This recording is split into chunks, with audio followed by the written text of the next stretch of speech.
dar início ao nosso culto.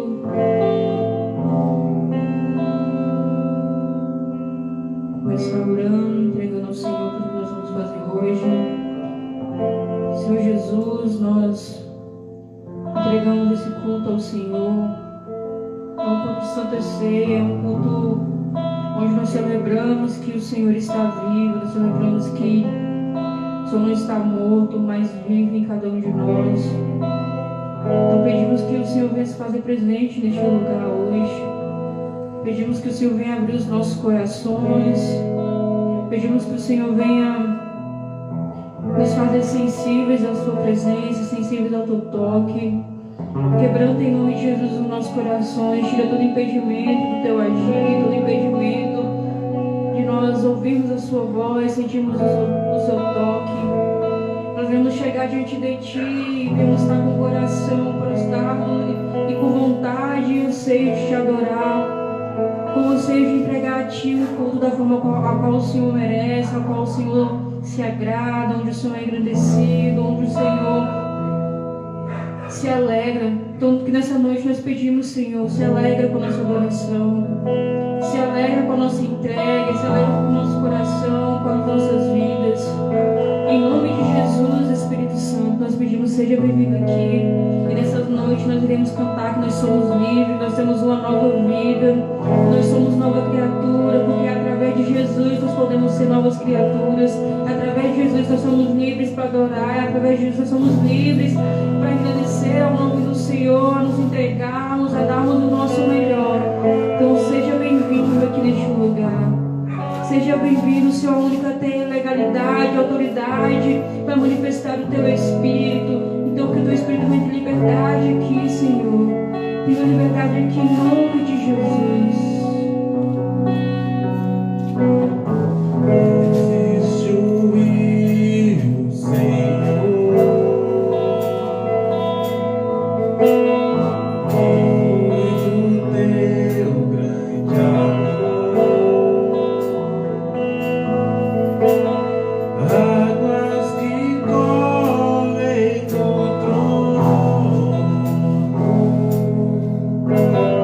Águas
situações, não importa as dificuldades, nós sabemos que o nosso Deus é grande.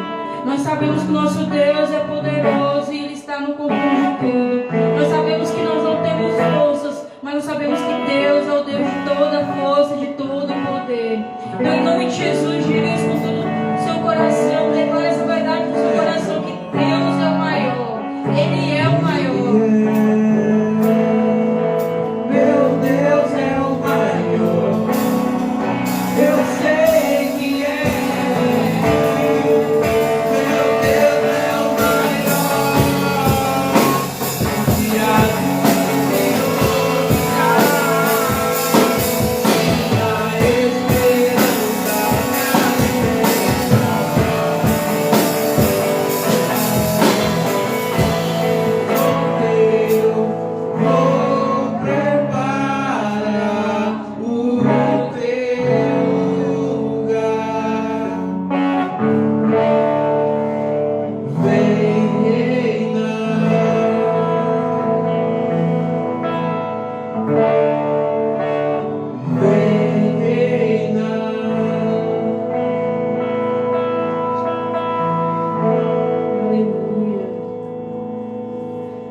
Sou o velho homem morreu. Então que a gente venha nos levantar, vamos nos alegrar. Eu não posso me levantar, né? Mas eu queria estar aí pulando aí de vocês. Queria me alegrar pulando também. Mas que você venha se alegrar no Senhor, dessa verdade que nós somos nova criatura, nós somos novas pessoas quando nós somos encontrados pelo Senhor.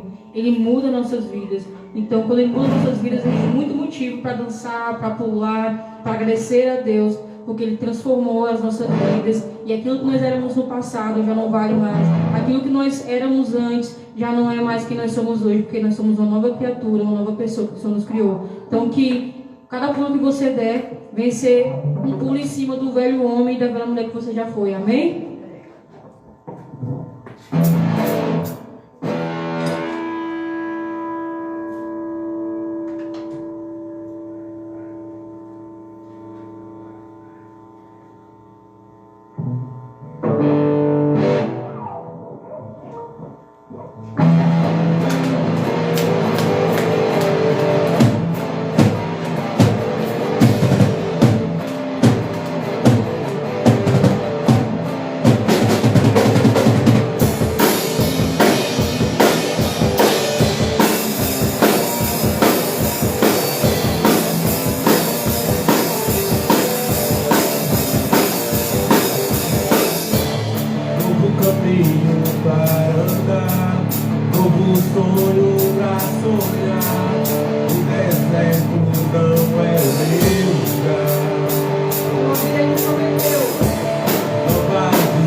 Amém, a paz do Senhor. A gente vai falar hoje, abordar uma palavra bem didática. Eu acabei engasgando com o curso ali, quase morro. Eu vi que eu não consigo nem falar. Lá no bar da fumaça, na hora, queimando ali, tem uma fumaça, eu me engasguei com o curso. Já tá até agora a fumaça. A gente vai falar sobre a Academia do Reino, né? A Academia de Cristo. Qual é a semelhança, ou quais são as semelhanças que tem entre uma academia onde faz exercício e a vida cristã? Você consegue imaginar qual é a semelhança que tem a academia, a pessoa que procura a academia com a pessoa que procura a vida com Cristo? Existem várias semelhanças, mas uma é a maior de todas. Que tanto quem procura a academia quanto quem procura Cristo, ele procura uma mudança. Uma mudança de hábito, uma mudança de vida.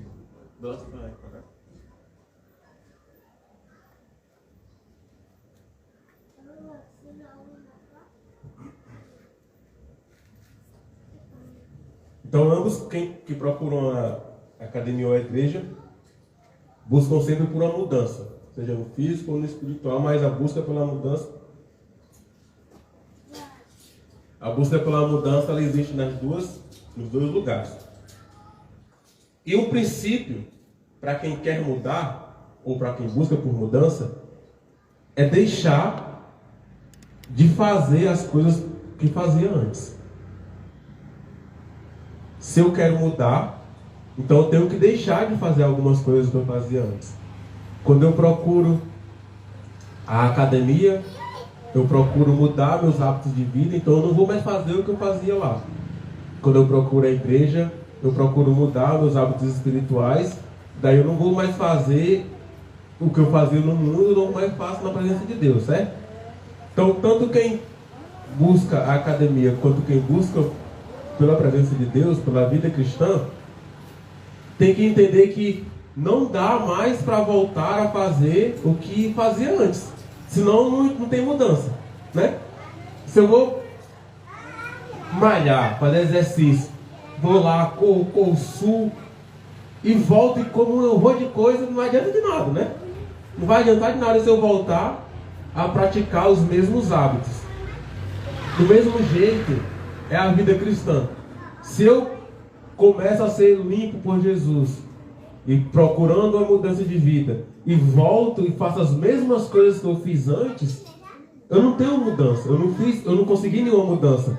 O pior, né, a Bíblia fala que aquele que procura o Senhor e o Senhor expulsa os demônios, o Senhor limpa ele, dá uma nova vida para ele torna a voltar para o lugar de onde foi expulso, os demônios vão achar aquela casa limpa e o que estava nele antes volta com mais 7. Então, quem cai nunca fica da maneira que estava, fica sempre pior. Quando eu busco por mudança, vou passar do celular. Quando eu busco por mudança e volto a fazer as mesmas coisas que eu fazia antes, eu não mudei nada. No físico, na academia, eu vou perder meus músculos, vou voltar a comer, vou engordar ou vou perder minha massa muscular. Mas no espiritual, eu vou ficar 7 vezes mais endemoniado. A palavra de Deus fala que quando o inimigo que é expulso encontra a casa vazia e limpa, ele volta com mais 7. Agora imaginei você que vivemos buscando mudança de Deus, que Deus mude a nossa vida, que Deus transforme nossa família, e nós voltamos a praticar as mesmas coisas que fazia antes. Deus limpou uma área da nossa vida, e eu volto a fazer aquilo que Ele mesmo limpou. Então aquele demônio que o Senhor expulsou pelo nome de Jesus, que foi expulso pelo nome de Jesus, que eu fui liberto pelo nome de Jesus, ele volta com mais 7. Se eu era um mentiroso, eu vou mentir 7 vezes mais. Se eu era um ladrão, eu vou roubar 7 vezes mais. Se eu era independente do que você era, se você volta a fazer aquilo que Jesus já te libertou, você fica 7 vezes pior. Pelo menos é o que a Bíblia fala. Então nós temos um exemplo de mudança bem prática, que é com Davi. O rei Davi, ele foi ungido a rei, ele tinha cerca de 17, 16 anos. E ele só foi assumir o trono com 30. Então nós temos aí 14 ou 15 anos de espera. Onde o primeiro serviço de Davi foi tocar harpa para o rei. Então, nesses tempos de espera, ele estava no lugar onde ele iria tomar posse daqui a uns tempos. Ele estava aprendendo a como se portar, aprendendo a como servir, aprendendo a como tocar para um rei, aprendendo a como falar. Ele mudou tudo aquilo que ele tinha, tudo aquilo que ele era lá, como pastor de ovelhas, para agora ser uma pessoa dentro do palácio. Não dava mais para ele estar tosqueando ovelha dentro do palácio. Não dava mais para ele fazer as coisas que ele fazia dentro do palácio. Então, entre o tempo de Davi ser ungido por Samuel, né, ali com 16 ou 17 anos, até se tornar rei com 30 anos, já foi uns 15 anos ali. 15, 14 anos. Do tempo de Davi se tornou rei até ele ir buscar a arca, já se passou muito mais tempo. Muita coisa o rei Davi já tinha construído, muita coisa ele já tinha conquistado, muita coisa ele já tinha conseguido, ele já era rei, né? Mas existia nele um vazio que só é preenchido pela presença de Deus. Naquele tempo, nós temos que entender que a arca do Senhor, olha a quantidade de tempo que passou. Todo mundo lembra que Ana fez um voto com Deus, né? Ana orou, pedia a Deus um filho, que se Deus desse um filho para ela devolvia para Deus. Então Deus deu o filho para Ana e Ana levou o filho para Eli, que era o sacerdote. E o Samuel ficou... Samuel ficou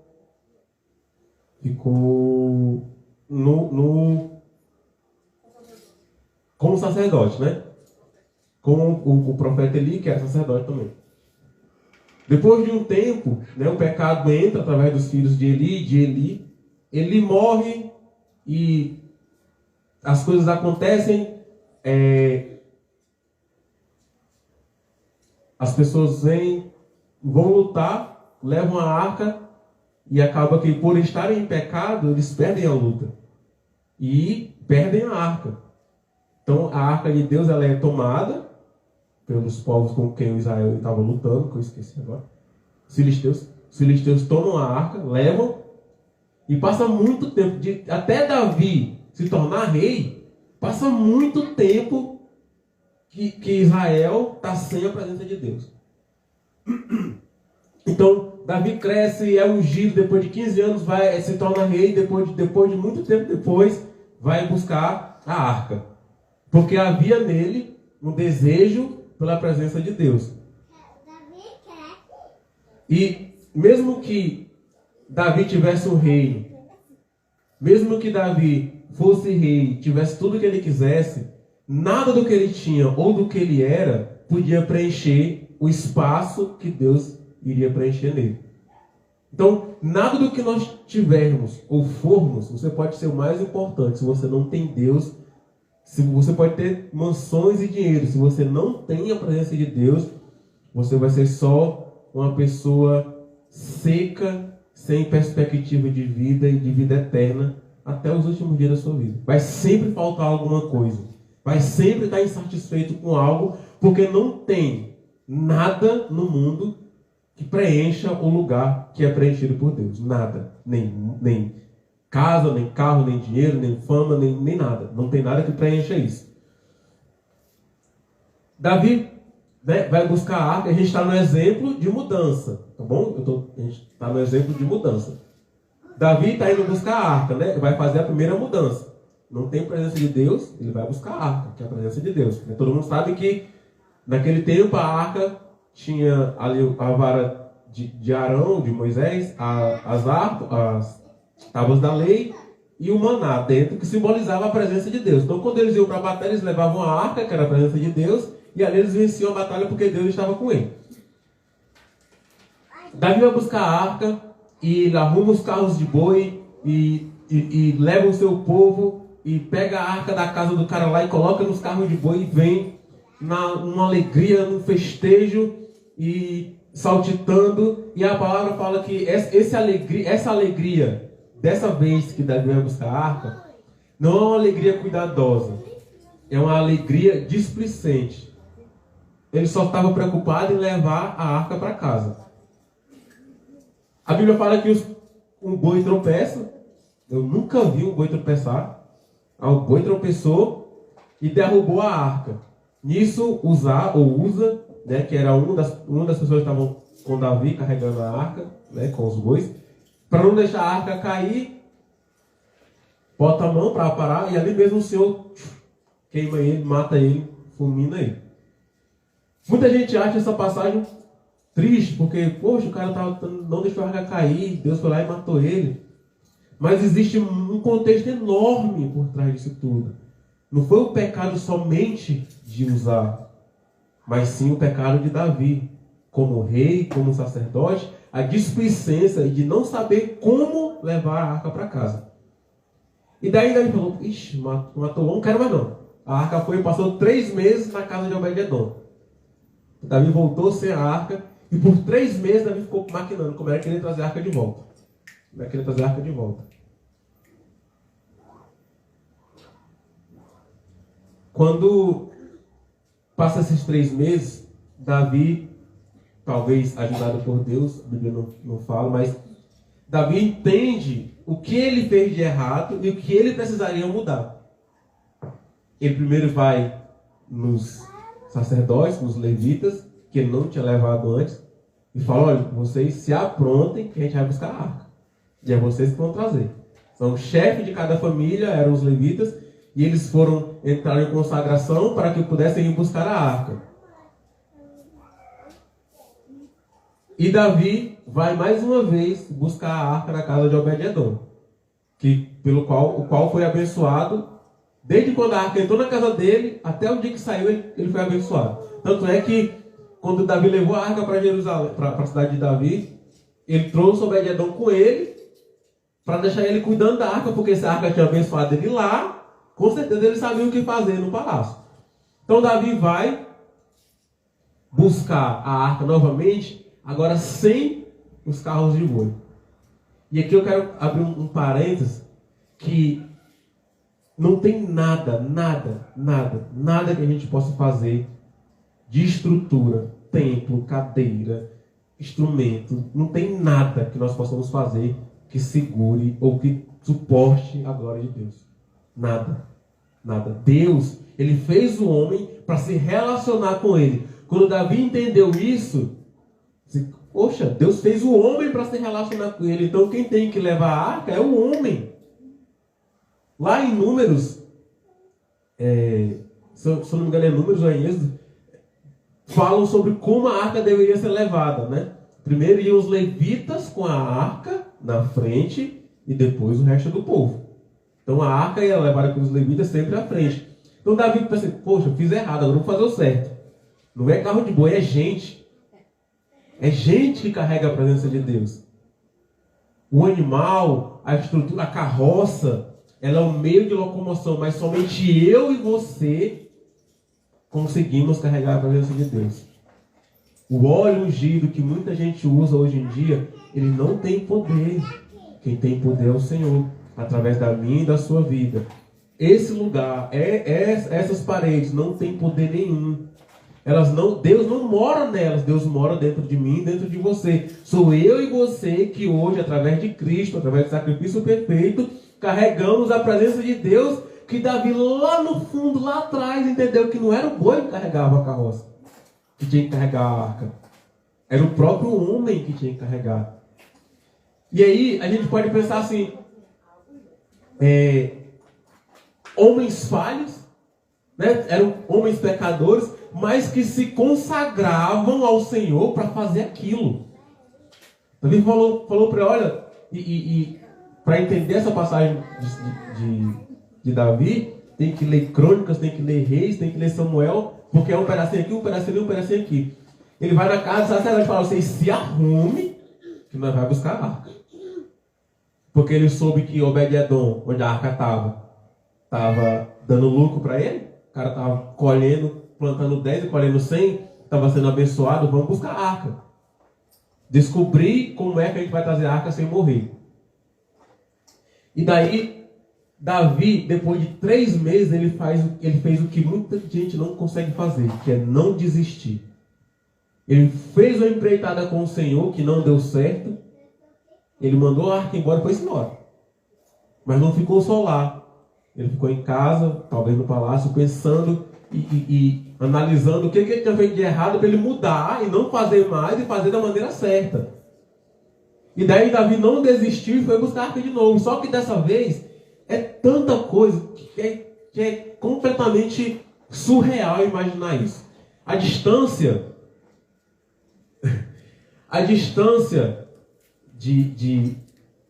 que Davi percorreu subindo para Jerusalém, para a cidade de Davi, é praticamente 16 quilômetros. 16 quilômetros andando. Aí a gente vai chegar lá. Por mais que nós tenhamos boa vontade, por mais que nós tenhamos a melhor vontade possível de fazer as coisas, elas precisam ser feitas da maneira que Deus manda fazer. Porque se nós não fizermos da maneira que Deus manda, nós não estamos agradando a Ele. Nós não estamos nem obedecendo a Ele. Se Deus manda colocar essa cadeira aqui e eu coloco ali, porque é melhor, onde que Deus mandou colocar? Onde é melhor ou aqui no meio? Então, embora nós tenhamos a melhor vontade, o maior desejo, nós temos que sempre obedecer ao Senhor e fazer da maneira que Ele manda fazer. Então Davi vai levar a arca de volta, entende como levar a arca de volta e diz, olha, Deus falou lá no Levítico como é que tem que fazer. Então eu vou fazer da maneira que Deus mandou fazer. Será que eu e você temos feito as coisas que Deus manda fazer ao nosso meio, à nossa vontade, ou da maneira que Deus manda fazer normalmente? Será que eu faço de acordo com aquilo que eu quero ou da vontade que Deus quer? 16 quilômetros de Obed-Edom, onde a arca estava, até a cidade de Davi. A cada 6 passos, eles davam 6 passos. No 7º passo, eles sacrificavam um boi e um cabrito. Aí ele dava mais 6 passos, sacrificavam um boi e um cabrito. Se eu for daqui para o outro lado da rua, dando 6 passos, sacrificando a cada 6 passos um boi e um cabrito, eu só vou chegar lá no final da noite. Porque o sacrifício demorava, eu tinha que fazer o altar, tinha que preparar o fogo, tinha que preparar a lenha, tinha que imolar o cordeiro, imolar o boi, separar a parte que era para o Senhor, e depois disso tudo queimar, oferecer ao Senhor, vestir as roupas e desabar. No deserto, caminhando até Jerusalém, até a cidade de Davi. 16 quilômetros, de 6 em 6, de passo em passo. Dei 6 passos, tem que parar. Dei 6 passos. Agora imagine 16 quilômetros. A cada 6 passos um sacrifício. O tanto de boi que esse homem não levou para matar. O tanto de cabrito que esse homem não levou para matar. Porque se a gente der 6 passos, vai dar 1 metro e pouquinho. 2 metros não, vai dar 2 metros e pouquinho. Vamos supor 3 metros. De 3 em 3 metros ele matava um boi. 16 quilômetros é boi demais, é entrega demais, coisas demoradas demais. Só que Davi sabia esperar. Porque ele esperou 15 anos para ser rei, depois de ser ungido em casa. Esperou 15 anos para ser rei, depois esperou um tempão para buscar a arca, foi buscar, deu errado, esperou mais 3 meses. Então esperar ele já sabia. Muitas vezes a gente faz as coisas nas carreiras e Deus quer que a gente faça devagar, ofertando sacrifícios a Ele. Quando Davi, depois desse percurso todo, ele está chegando perto de casa. Depois de, imagina um cara de 5 em 5 metros fazer um sacrifício. Cortar o boi, cortar o cabrito, separar as partes que eram para o Senhor, queimar, oferecer ao Senhor, descartar o resto, ou comer o resto, não sei. O cara devia estar sujo, suado, sem força. E é por isso que a palavra fala que quando Davi vinha chegando, ele dançava ao Senhor com todas as suas forças. Mesmo depois de 16 quilômetros, Com todas as suas forças, Davi pulava, gritava, dançava, enquanto o pessoal tocava e ofertava e andava de pouquinho em pouquinho. E lá na janela estava a mulher de Davi olhando. E olha para ele, a palavra fala que ela não compactuou com o que Davi vinha fazendo, desprezou Davi no próprio coração. Só para a gente ter um contexto, Mical era a mulher de Davi, ela mesma tinha salvado ele um tempo atrás. O povo foi querer matar Davi, ela botou ele pela janelinha, desceu num cordão, sabe quando Rapunzel solta os cabelos para o cara subir? Ela soltou um cordãozinho feito de pano, Davi desceu pela janela e salvou sua vida. Passou-se o tempo, casou com Mical, que era filha de Saul. E agora a própria Mical desprezou o rei que vinha dançando depois de percorrer uma jornada enorme só porque ele era rei e não poderia dançar. E Davi vem e Mical o reprova, e mesmo assim ele continua dançando em alegria, em louvor, em temor ao Senhor, com as suas vestes sacerdotais. E a palavra fala que ele vinha apenas com o éfode de linho, que o éfode é a roupa que o sacerdote usava. É tipo um colete aqui, que tinha 12 pedras preciosas simbolizando as 12 tribos. Então, o sacerdote usava aquele colete sacerdotal, chamado de éfode, que tinha as 12 pedras representando as 12 tribos. A palavra fala que ele vinha somente com aquilo, com o éfode de linho sacerdotal. E dançando depois de 16 quilômetros de sacrifício. Sabe, muitas vezes a gente não espera nem alguém falar. É só ela reprovar no coração que a gente já para de se alegrar pelo Senhor. Já para de festejar pelo Senhor. Já para de render glórias e aleluias ao Senhor. Sabe, muitas vezes as pessoas nem precisam falar. E pra gente, vendo essa passagem de Davi, se nós quisermos, porque assim, você não é obrigado a levar a presença de Deus. Você não é obrigado a nada.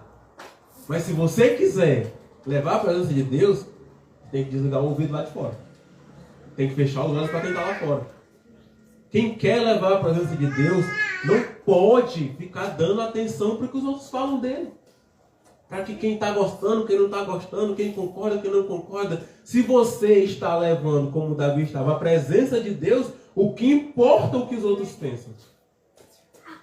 O que importa se a pessoa goste que você dança, que você grite, que você pule, o que importa? A presença de Deus que você está levando é maior do que isso. Se todas as vezes que nós formos olhar para isso, nós pararmos, nós estamos somente cuidando da nossa reputação. Eu não posso fazer isso porque eu sou fulano. Eu não posso fazer aquilo porque eu sou pastor. Eu não posso fazer aquilo porque eu sou muito novo, sou muito velho. Sabe, nós temos que parar de poupar a nossa reputação. E talvez seja isso que Deus esteja procurando. Alguém que não esteja ligando para a sua reputação. Que se ele mandar pular, pule. Se ele mandar cantar, cante. Se ele mandar bater palmas, bata palmas. Alguém que se entrega ao Senhor com sacrifício, com vida, com verdade. E eu quero muito que o Senhor encontre essas pessoas aqui. Hoje, agora. Eu quero muito que o Senhor encontre alguém que esteja disposto a não olhar mais para fora, mas olhar somente para o Senhor. Independente de ser desprezado de fora, é amado por Deus. Independente de ser criticado por fora, é amado por Deus, aceito por Deus, perdoado por Deus. No critério de mudança, olha o quanto que Davi mudou. Ele foi levar a arca, não deu certo, voltou, aprendeu como é que vai lá, busca a arca, coloca no lugar que ele tinha feito para colocar a arca e festeja junto com todo o povo. Se ele não mudasse, jamais ele teria buscado a presença do Senhor. Se você e eu não mudarmos, nós vamos viver a vida toda de culto em culto, feito alguém que nunca amadurece, feito alguém que nunca cresce, que escuta palavras e palavras, entra no ouvido e sai no outro, mas não busca por mudança. E o Senhor vai voltar, glória a Deus. E o Senhor vai levar a igreja remida e lavada pelo sangue. E como eu já falei no culto retrasado que eu preguei, não é todo mundo que vai. Eu quero fazer a minha parte e estou fazendo a minha parte para ser um dos que o Senhor vai dizer assim, ó servo bom e fiel. entra para o gozo do teu Senhor. Porque além de ter esse, tem o que vai chegar no Senhor e vai dizer: Senhor, no teu nome eu profetizei, no teu nome eu orei, no teu nome eu expulsei demônios, eu fui aos cultos, eu pregava, eu cantava, eu adorava, e o Senhor vai dizer que não nos conhece. Apartai-vos de mim, porque eu não vos conheço. Existem sempre dois grupos de pessoas: os que buscam a mudança, por mais difícil que seja, e a gente vai ver como essas mudanças são difíceis, por mais cansativas que sejam, elas estão buscando uma melhoria da qual o Senhor se agrada. Então, eu e você hoje, no quesito de mudança, nós temos que olhar para dentro de nós mesmos e entendermos se nós somos alguém que mudou ou que o Senhor transformou e voltou a comer o próprio lixo. O homem que volta a praticar as coisas é como, e isso, se não me engano, tem Apocalipse, ou está em uma das cartas de Paulo, é como o cão que come do próprio vômito. Quem tem cachorro sabe que se você deixar o cachorro vomita, ele come de novo o próprio vômito. Quem volta a praticar o que Deus já libertou é semelhante ao cão que come do próprio vômito. Então, se Cristo verdadeiramente vos libertar, verdadeiramente vocês serão livres. Agora, se for só um achismo meu, não, eu estou liberto, Deus já me libertou, e eu não pratico essa mudança no meu dia a dia, na minha vida, não é Cristo que me libertou, é o meu achismo, é a minha vontade de querer agradar alguém, ou de querer agradar ao meu líder, ou alguma pessoa especial. Porque quando Cristo nos liberta e nos traz mudança de vida, nós nunca mais voltamos a ser quem nós éramos antes. Amém? Agora, entrando na palavra, a gente vai olhar alguns aspectos para quem busca a academia e busca a vida com Deus, né? Quem vai lá busca ficar forte, né? Os caras entram magrinho assim que nem eu, saem com os músculos grandes. E com Deus nós temos que buscar o fortalecimento espiritual. Eu vou falar sobre o fortalecimento espiritual usando a palavra de Isaías 33. Deixa eu abrir aqui.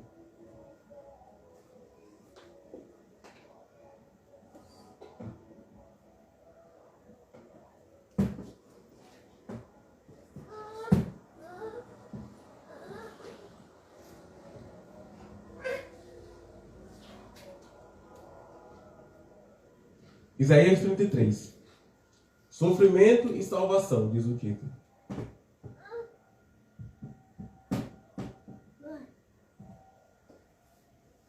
Mais uma vez, a esperança para o povo de Deus. Mais uma vez vocês verão um rei com toda a sua glória governando um país imenso. Vocês pensarão no medo que sentiram no passado e perguntarão: onde estão aqueles que nos forçavam a pagar tributos? Aqueles que cobravam os impostos? Onde estão os que controlavam as nossas fortalezas? Vocês nunca mais verão aquele povo orgulhoso, aquela gente que fala uma língua estranha, uma língua difícil que ninguém entende. Vejam, Sião, a cidade onde fazemos as nossas festas, Jerusalém será uma cidade segura. Segura como uma barraca que não pode ser mudada de lugar. Nenhuma das suas estacas será arrancada, nenhuma de suas cordas será arrebentada. Ali estará conosco o Senhor, o nosso glorioso Deus. Jerusalém será um lugar de grandes rios e ribeirões, mas nele não governarão os barcos dos inimigos, nem os seus grandes navios à vela. As cordas desses navios estão frouxas, o mastro não fica firme, e as velas não podem ser estendidas. Assim pegaremos todas as riquezas do inimigo, serão tantas que até os aleijados conseguirão pegar a sua parte. Pois o Senhor é nosso juiz, é Ele quem nos governa, o Senhor é nosso rei.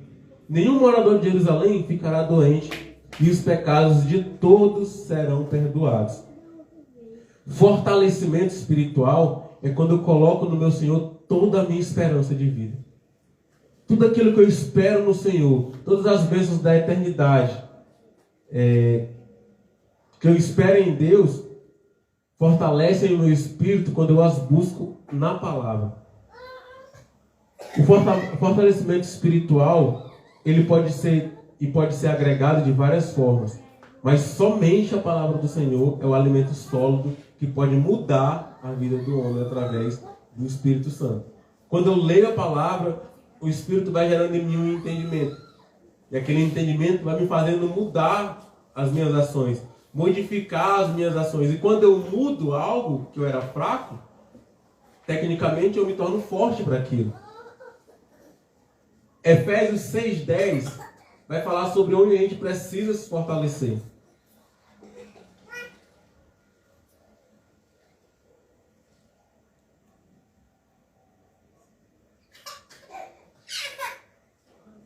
Para terminar, tornem-se cada vez mais fortes, vivendo unidos com o Senhor e recebendo a força do seu grande poder. E ele fala nos versículos, né, que é a armadura espiritual, vistas de toda a armadura espiritual que Deus dá para vocês, para ficarem firmes contra as armadilhas do diabo. Deus é a fonte de todo o poder. Se eu quero fortalecer meu espírito, eu devo buscar o Senhor. Eu devo buscar ao Senhor pela palavra. Eu devo buscar ao Senhor pela oração. Eu devo buscar ao Senhor por uma vida renovada. Usar as coisas que o Senhor me dá para que eu possa permanecer firme. Muito mais do que eu conseguir ir, é eu conseguir permanecer. Muito mais do que eu conseguir andar daqui para ali, é eu conseguir permanecer firme aqui. E, independente do vento que vier, eu permanecer firme. Vou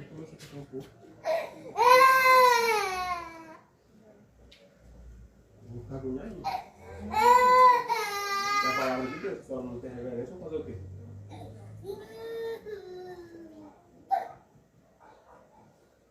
No contexto acadêmico, é usado um termo que é muito engraçado, que é o frango da academia. Eles usam as características do frango para alguém que não consegue ficar num lugar só ao mesmo tempo, muito tempo. Cisca aqui, cisca ali. Alguém que só tem peito, mas não tem perna. As pernas é fininhas, só consegue malhar uma parte do corpo.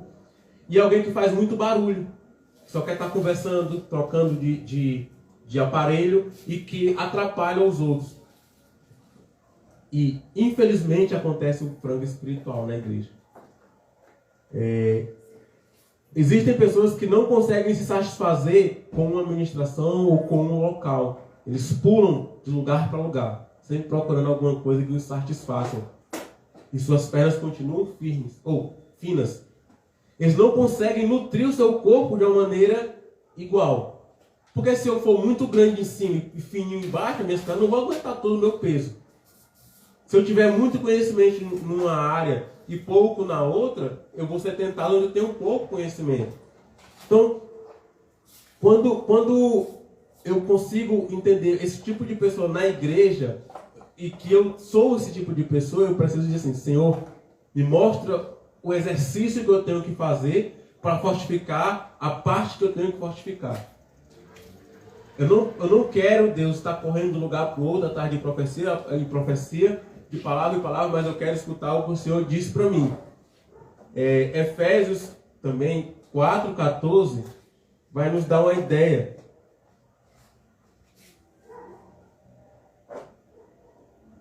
De como a gente deve lidar com isso também.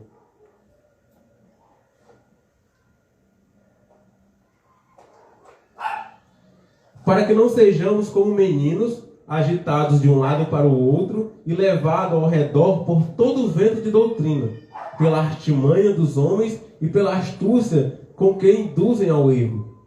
Quando o Paulo está falando para eu não ser igual a uma criança que fica levada por avivamentos, por músicas, por movimentações diferentes, ela não consegue ficar no lugar e é sempre levada de um lado para o outro por pessoas mais inteligentes que sabem que essa pessoa vai buscar e por a própria procura em si de querer algo novo. Não sejam como crianças levadas de um lado para o outro. Permaneçam firmes. Não sejam como alguém que não tem entendimento e qualquer pessoa com astúcia consegue colocar você no erro. Quando eu não me permito fixar meus pés num lugar para aprender e para entender da palavra, qualquer um que falar comigo dizendo que é da parte de Deus, eu vou acreditar que é da parte de Deus. As pessoas chegam prometendo mundos e fundos da parte do Senhor, coisas que o Senhor nunca prometeu. o Senhor, embora o Senhor goste, o Senhor não nos prive de sermos pessoas bem-sucedidas, esse não é o foco do Senhor. O foco do Senhor não é que eu tenha uma boa casa, que eu tenha um bom carro, que eu tenha uma boa alimentação. O foco do Senhor é que eu seja salvo, que eu encontre salvação. O que vier através dessas coisas, através da minha busca por Deus, já está na palavra. A própria palavra fala que se eu buscar o reino de Deus, as outras coisas me seguirão, as coisas me serão acrescentadas. Então, quando eu tiro essa mentalidade de eu não posso ser como uma criança que é iludida por qualquer coisa. Eu preciso colocar minha esperança, a minha mente, a minha fidelidade no Senhor. Todas as pessoas que fazem exercícios, e isso é engraçado, elas compram um tipo de suplemento, que é um negócio que você, tipo uma vitamina que você toma para ficar mais forte. E são exatamente isso, são vitaminas, aminoácidos e carboidratos que vão auxiliar na alimentação, mas eles não substituem a alimentação. Na nossa vida cristã, nós também temos esses suplementos. O que é que eu e você entendemos que nos ajuda como cristão? É orar, é jejuar, é ler a palavra, é escutar um louvor, é ter uma vida santa, buscar o Senhor. Mas essas coisas como suplementos, elas não podem nos tirar do alimento que é a palavra. Elas não substituem o alimento que é a palavra do Senhor. Eu não posso deixar de ler a palavra e viver uma vida de oração. Porque o alimento é a palavra. A oração é um suplemento que vai me ajudar com o meu alimento. Eu vou me alimentar da palavra, o Senhor vai falar comigo através da palavra. Quando eu oro, eu falo com o Senhor me responde através das orações, através dos jejuns, eu me fortifico, eu me fortaleço, e assim eu consigo ficar mais forte espiritualmente, eu consigo ficar mais firme espiritualmente, quando eu uno coisas que o Senhor me dá para deixar a minha caminhada cristã cada vez mais forte, mais robusta. Josué 1:8. Deixa eu ver aqui.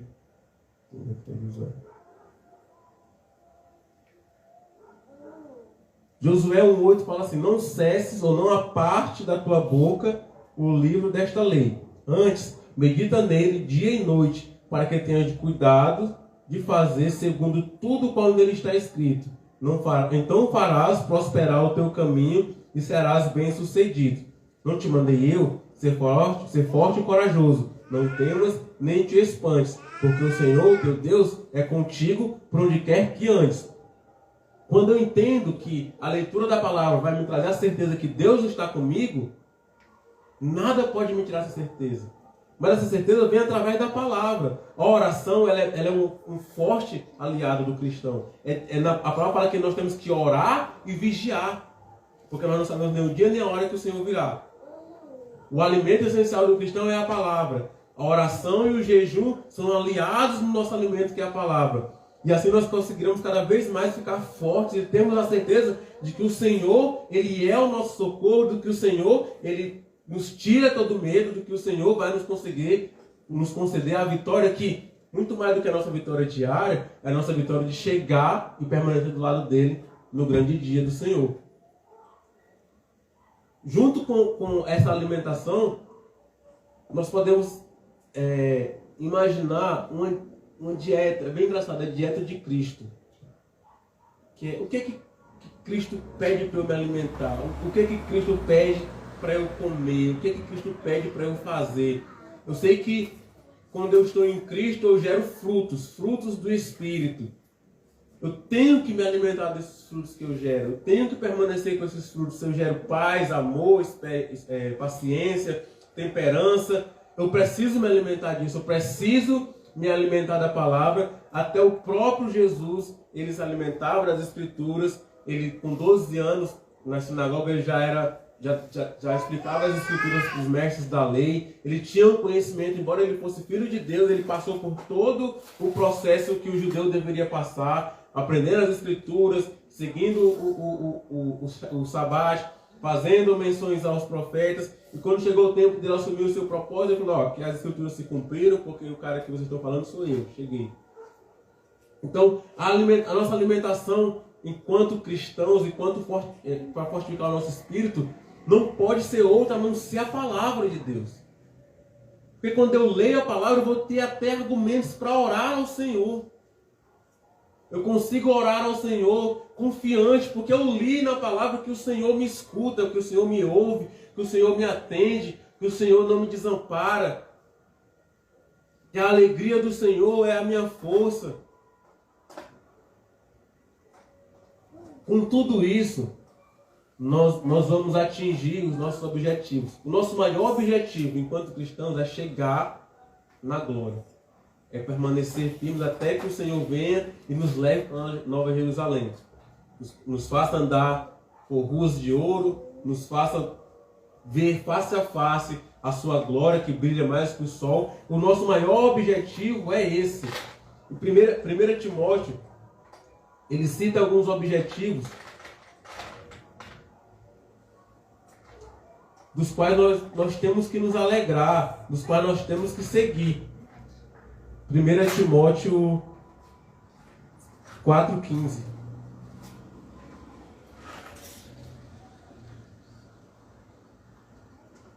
Medita estas coisas e nelas ser diligente, para que o teu progresso a todos seja manifesto. Tem cuidado de ti mesmo e da doutrina. Continua nestes deveres, porque fazendo assim, salvará tanto a ti como aos teus ouvintes. Tudo que eu faço, tudo que eu falo, tudo que eu sou no ambiente cristão, não se trata somente de mim. Tem sempre alguém que se espelha em mim. Então, se eu sou uma pessoa de índole reta, vai ter alguém se espelhando em mim que vai assim, cara, eu preciso ser que nem essa pessoa. Agora, se eu sou uma pessoa de índole errada, vai ter também alguém que vai dizer assim, cara, para ser crente igual o Elton, eu não quero. Vai ter sempre alguém que vai falar assim, para ser crente igual o fulano, eu não quero. Então, Paulo, falando para Timóteo, vai falar assim, olha, segue nessa tua doutrina, nesse teu ensinamento, e continua nos teus deveres, porque se você continuar fazendo assim, você salvará tanto a ti mesmo, você conseguirá seguir um caminho que vai levar à salvação, e aos que te ouvem, porque estão te ouvindo e vão seguir o que você faz. Mais acima ele fala sobre um dos grandes atributos do cristão, que é ser visto pelos outros. Assim como quem vai treinar, sai da academia com os músculos cheios, as pessoas falam assim, caraca, você ficou forte, está fazendo academia, você emagreceu, está na academia. Do mesmo jeito, você que muda a sua vida, você que deixa Jesus trilhar o caminho da sua vida e anda por esse caminho trilhado, você consegue fazer com que as pessoas, e não sou eu que estou falando, a Bíblia está falando, com que as pessoas vejam o nosso progresso. O que as pessoas estão vendo em mim e em você? É o meu progresso ou o meu regresso? Para quem está de fora, está me vendo avançar ou está me vendo retroceder? Medita nestas coisas e nelas ser diligente. Ou seja, pensa sobre isso, lê essas coisas, se debruça sobre a palavra e nelas ser diligente. Ou seja, seja aplicado na palavra que você lê, na palavra que você escuta. Porque para que o teu progresso a todos seja manifesto. Você não vai precisar se mostrar para ninguém, mas as pessoas vão ver o seu progresso. É algo básico da vida do cristão, é a mudança de vida. A partir do momento que eu mudo de vida, as pessoas notam a minha mudança de vida. E eu vou conseguir mudar de vida. Eu só vou conseguir mudar de vida quando eu entregar a vida para o Senhor. Quando não for mais eu que vive, mas o próprio Cristo viver em mim. E uma característica bem interessante é o crescimento uniforme. O que é crescer uniforme? É os meus dois braços, as minhas duas pernas, crescerem de tamanhos iguais. Crescerem de estatura igual. É eu ter um conhecimento da palavra e saber aplicar esse conhecimento sem denegrir o que Cristo fala. Salvo as pessoas que nascem com deficiências físicas, todos nascem com os membros normais. E ter um crescimento uniforme vai muito além do físico. Um crescimento espiritual uniforme me faz discernir as coisas que são de Deus e as que não são. Se eu sou uma pessoa crescida espiritualmente, ninguém vai me enganar com palavras falsas. O anticristo, ele vem, e é bíblico, o anticristo ele vai ser adorado. Ele vai iludir a muitos com boas palavras e ele vai iludir a muitos com milagres, com poderes. E as palavras vão, a própria palavra fala que as pessoas vão adorar a besta, porque serão iludidas com ela. Se nós conseguimos e começarmos a fortificar o nosso entendimento espiritual hoje, nós nunca seremos enganados pelo inimigo, nunca. A Bíblia fala que o inimigo ele fica nos rodeando, rugindo como um leão, imitando o leão, buscando a quem tragar. Se nós conseguimos fortalecer o nosso espírito, nós vamos sempre estar atentos a esses lados que o inimigo vai fazer e jamais nós vamos cair no laço dele. Jamais nós vamos conseguir ser pegos numa fraqueza esporádica pelo inimigo se o nosso espiritual ele estiver num crescimento de acordo com o meu entendimento de quem é Deus. 1 Coríntios 15, 37 fala sobre um crescimento que o cristão ele deve buscar.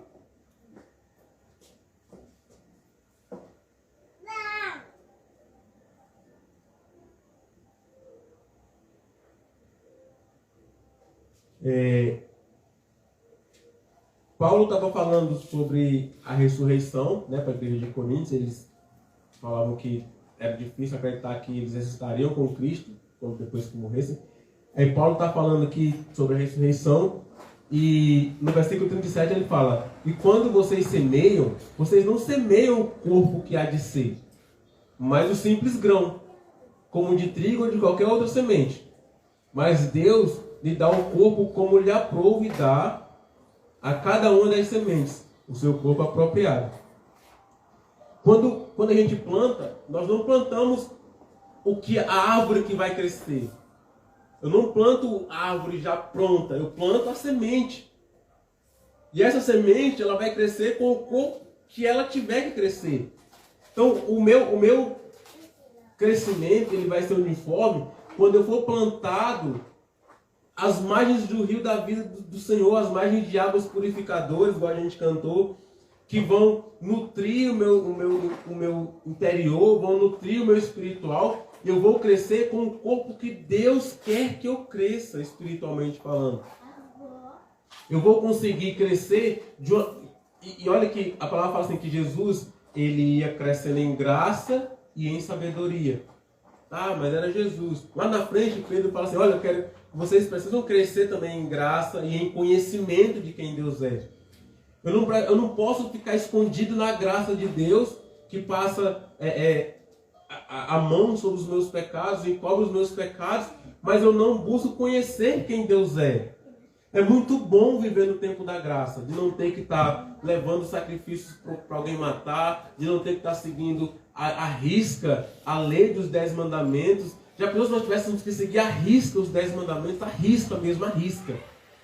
E se nós não seguíssemos a risca nós fôssemos julgados e fôssemos condenados, mas nós, graças ao sacrifício de Jesus, nós vivemos no tempo da graça. Mas essa graça não exime, não faz com que eu não busque conhecer quem é Deus. Eu preciso conhecer quem é Deus. Eu preciso entender quem é Deus para que a graça dele na minha vida seja cada vez mais aproveitada. Eu vou aproveitar a graça que Deus me deu porque eu sei quem é Deus. Eu conheço o Senhor, sei o que Ele fez por mim. Então todos os ensinamentos que os apóstolos dão cresçam em graça e em conhecimento. E o crescimento, gente, ele é demoradíssimo, demoradíssimo. Tanto que o próprio Paulo, ele usa a analogia da semente, tanto para dar a entender sobre algo que a gente não consegue controlar, que é o crescimento da semente, quanto o tempo que ela leva. Né? O próprio Jesus fala que primeiro lançou a semente, primeiro a semente brota, depois vem a erva, depois a erva vem o tronco, depois a espiga e depois é que vem o fruto. Então tem um processo muito grande. E quando eu estava tomando banho, eu lembrei do filme do Rock, que é bom para a gente lembrar sobre o processo de crescimento. que é o mesmo processo que a gente tem que ter durante toda a vida ministerial, que é o processo de constância. Nem sempre tudo vai dar certo. Mas nem sempre tudo vai dar errado. Vai ter um dia que vai dar certo, vai ter um dia que vai dar errado. E eu preciso me manter firme nisso. Eu preciso continuar acreditando que Jesus é rei, que Deus é o Senhor, que Jesus vai voltar para me buscar, que isso aqui tudo é passageiro. Eu preciso continuar crendo nisso. E esse filho é engraçado porque ele é um lutador e ele acredita muito que vai vencer. Só que ele perde 14 rounds. 14 vezes que ele vai lutar, ele perde.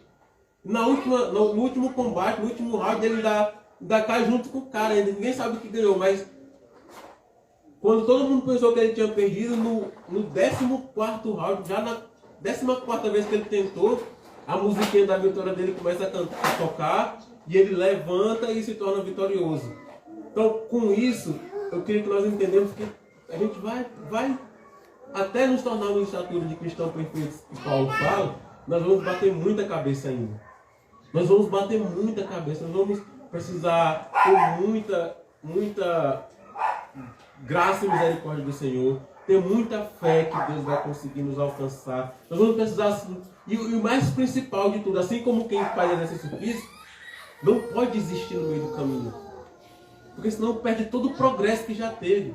Do mesmo jeito, a gente como cristãos, nós não podemos desistir no meio do caminho. Além de nós perdermos todo o progresso que nós tivemos, nós voltarmos às práticas que nós fazíamos, nós seremos 7 vezes mais atribulados, além de perdermos a nossa salvação. Nós precisamos permanecer constantes. Está difícil, eu sei que tem dia que é difícil, mas vai passar. O Senhor prometeu que Ele voltaria para nos buscar, e numa desses alertas que ele fez para nós é que a gente tinha que ter bom ânimo, porque o mundo era cheio de aflição. No mundo vocês vão ter aflições, mas tem de bom ânimo. Eu venci o mundo, eu vou voltar. Se você estiver cansado, sobrecarregado, venha a mim. Vem para mim que eu vou aliviar vocês. Daí vocês descansam, a gente continua a caminhada. A gente precisa continuar caminhando como verdadeiros lutadores.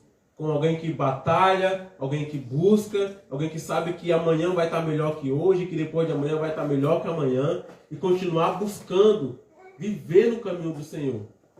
Amém? Então espero que a constância, de permanecer lutando e buscando, e principalmente o fato de a mudança que Jesus já fez na minha vida, eu não posso largar ela. Eu não posso largar ela, eu não posso abrir mão daquilo que Jesus me fez ser. Eu nem sou essas coisas todas, mas já melhorei um bocado. Sabe? E Deus nos ajuda a melhorar todos os dias. Se eu abrir mão disso, eu vou voltar a ser o quê? O que é que eu sou sem Jesus? O que Davi tinha sem Deus? Tinha reino, tinha casa, tinha terrenos, tinha lugares, mas não tinha a presença de Deus. Ele foi buscar a presença de Deus para que pudesse mudar a sua história. Assim também somos nós, que nós possamos buscar a presença de Deus, que nós possamos dar valor ao processo que Deus já fez na minha vida. Gente, nós éramos indignos de qualquer coisa, não éramos dignos de nada. E o Senhor nos pegou de um lamaçal de pecado, nos limpou, nos chamou de filho, nos amou e nos ama até hoje. E todos os dias Ele derrama a sua misericórdia, a sua graça, o seu amor sobre as nossas vidas, para que nós não sejamos consumidos. Porque se não fosse a misericórdia do Senhor nas nossas vidas, nós já teríamos nos matado, nos perdido, nos desesperado com as coisas que acontecem no dia a dia. Uma das maiores certezas sobre a constância é justamente o fato de celebrar, de lembrar a morte do Senhor e celebrar a sua vinda. No momento da ceia, quando nós ceiamos a Cristo, ceiamos com Cristo, nós entendemos que eu preciso me manter firme, eu preciso me manter fiel para que eu possa chegar ao grande dia. Então eu só vou me manter firme se eu perseverar. E a perseverança gera paciência e vai gerando frutos em nós, vai gerando frutos em nós. Se eu perseverar, eu vou conseguir chegar onde Cristo quer que eu chegue. Talvez eu não chegue da maneira que eu quero. Mas a própria palavra fala que mais proveitoso é entrar no céu faltando uma perna do que no inferno com as duas. Então, vamos nos manter firmes na caminhada. Nós vamos celebrar hoje o retorno do rei. Nós vamos celebrar hoje e lembrar a morte dele na cruz, celebrando que ele falou para nós que ele virá nos buscar, que ele virá restaurar esse corpo corruptível que nós temos, vai trocar por um corpo que não se corrompe, que será iluminado pela glória dele, pelo poder dele, e que para isso aconteça, nós precisamos nos manter firmes. Nós precisamos, mesmo com as dificuldades dos dias, nós precisamos manter os nossos olhos no Senhor. Nós precisamos manter os nossos olhos no que Deus diz, no que Jesus fala, no que o Espírito Santo fala dentro da nossa vida, dentro do nosso coração, e entender que tudo que Deus quer é estar conosco, é permanecer conosco. Ele se fez homem na figura de Jesus para sofrer e pegar o nosso pecado e toda a culpa que era sobre nós, todo o julgamento que era sobre nós, o próprio Cristo levou para a cruz, para que eu e você, nós pudéssemos ter uma chance, uma oportunidade de vida eterna. Uma oportunidade de vida eterna, de um renovo eterno, de sermos pessoas chamadas de filhos de Deus. Filhos de Deus, através de Cristo. Quando Deus olha para nós, Ele vê o próprio Cristo, Ele não vê as nossas iniquidades, Ele não vê, não é que Ele não sabe, Ele sabe, mas Ele vê Cristo em nós, a esperança da glória eterna. Ele vê Cristo através, Ele vê o sacrifício do sangue do Cordeiro nas nossas vidas. Então, se nós conseguimos fazer com que esse sacrifício seja válido todos os dias, o que é que o sacrifício de Cristo tem que ser válido na minha vida? Todos os dias. Entendeu? Conseguiu? Quando eu consigo fazer esse sacrifício de Cristo ser válido na minha vida todos os dias, eu tenho uma dose, um sopro de renovo diariamente. Eu vou conseguir. Cristo me faz vencedor. Em Cristo nós somos mais que vencedores. Pode vir a luta, pode vir a fome, pode vir a dor. Eu posso tudo naquele que me fortalece. Eu queria que você ficasse sobre os seus pés para a gente cear. Vou colocar a música. Demorou?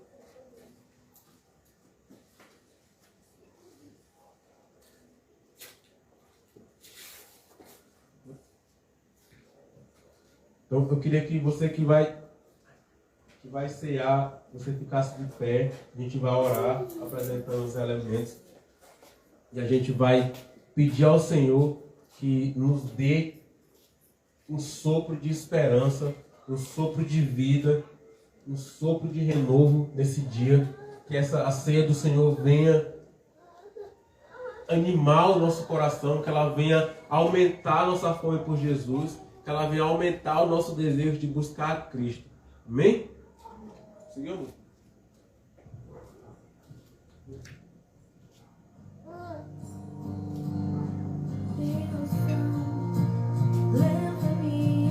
Então aqui, como vocês já sabem, tem o suco de uva que representa o sangue de Cristo, o sangue que foi derramado por mim e por você, para que nós pudéssemos fazer parte da nova aliança, que une o homem a Deus, uma nova aliança com Deus. Jesus, ele perdeu o seu corpo para que eu e você pudéssemos ter uma nova aliança com o Senhor.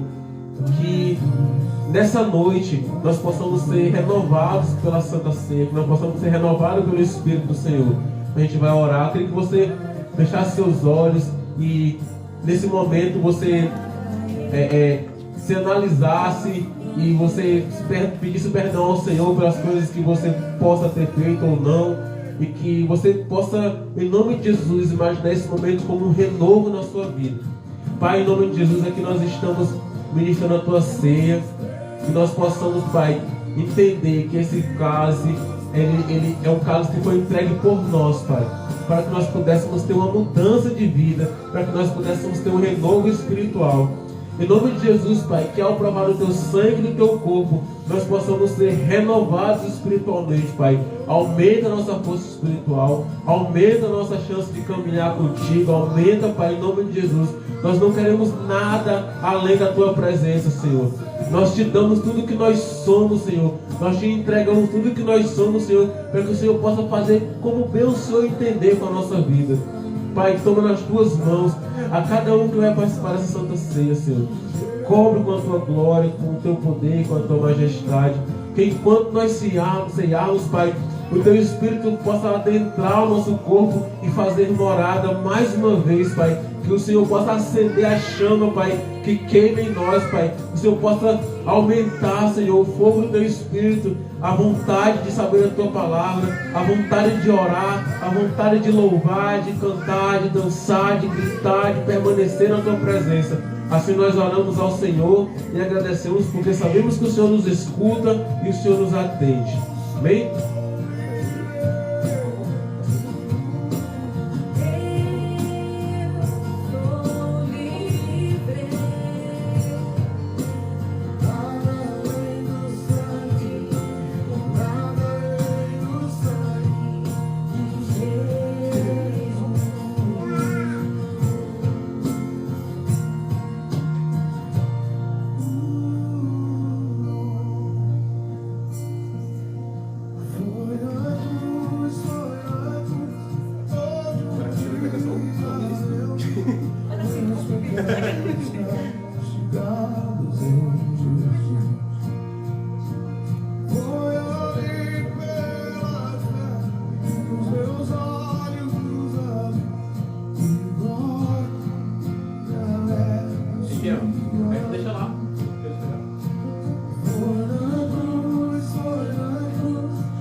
Amém? Você é livre para ceiar, ceia em paz, é um novo começo, é uma nova jornada, é mais um mês para nós caminharmos na presença do Senhor, firmes e fortes. Até o próximo domingo da ceia nós estamos aqui celebrando com alegria, esquecendo tudo que já passou e animados por aquilo que o Senhor vai fazer na nossa vida. Amém?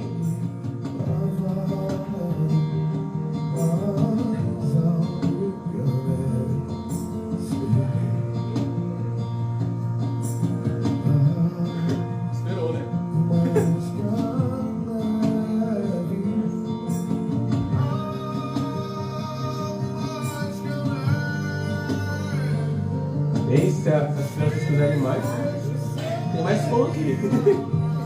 Tá, esperando certinho, né? Hora de cear. A gente vai dar alguns avisos, aí a gente vai encerrar, tá bom? A partir do próximo mês vai ter 2 cultos, um pela manhã e um à noite. Todo domingo que eu tiver de folga, vão haver 2 cultos. Um pela manhã, vai ser uma manhã com Deus, o mesmo esquema. Vai ter um louvor, a palavra, oração, a gente medita na palavra, acabou, vai embora. Não é obrigatório participar. É mais uma porta para alguém que quiser assistir o culto pela manhã, não conseguir à noite, vir à noite, não conseguir vir de noite, vem de manhã e assim vice-versa. Se quiser participar nos 2, vai ser dentro do mesmo jeito. Então, a partir do próximo mês, nas minhas folgas, vai ter culto de manhã, de 9h30 até as 10h30, uma horinha, e de noite no horário normal, de 6 até as 7h30, 7h40, tá bom? Amém.